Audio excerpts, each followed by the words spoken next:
الرحمن علم القرآن،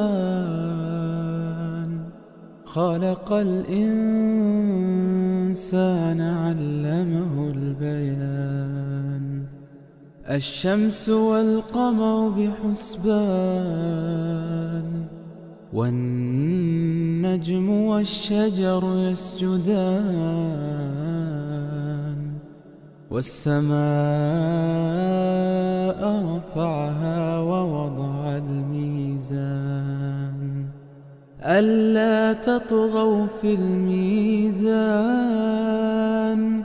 وأقيموا الوزن بالقسط ولا تخسروا الميزان. والأرض وضعها للأنام، فيها فاكهة والنخل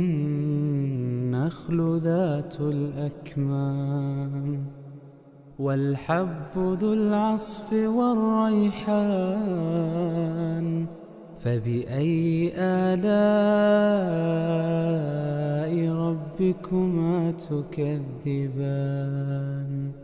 خلق الإنسان من صلصال كالفخار، وخلق الجان من مارج من نار. فبأي آلاء ربكما تكذبان؟ رب المشرقين ورب المغربين، فبأي آلاء ربكما تكذبان؟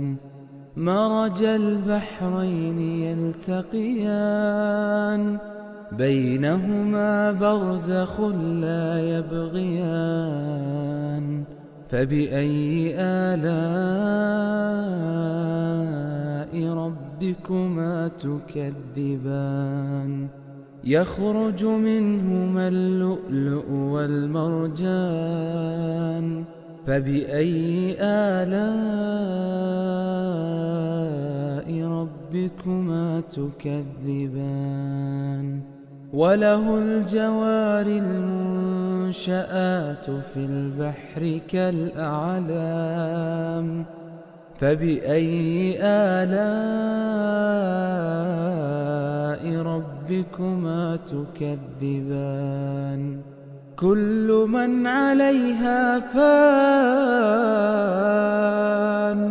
ويبقى وجه ربك ذو الجلال والإكرام.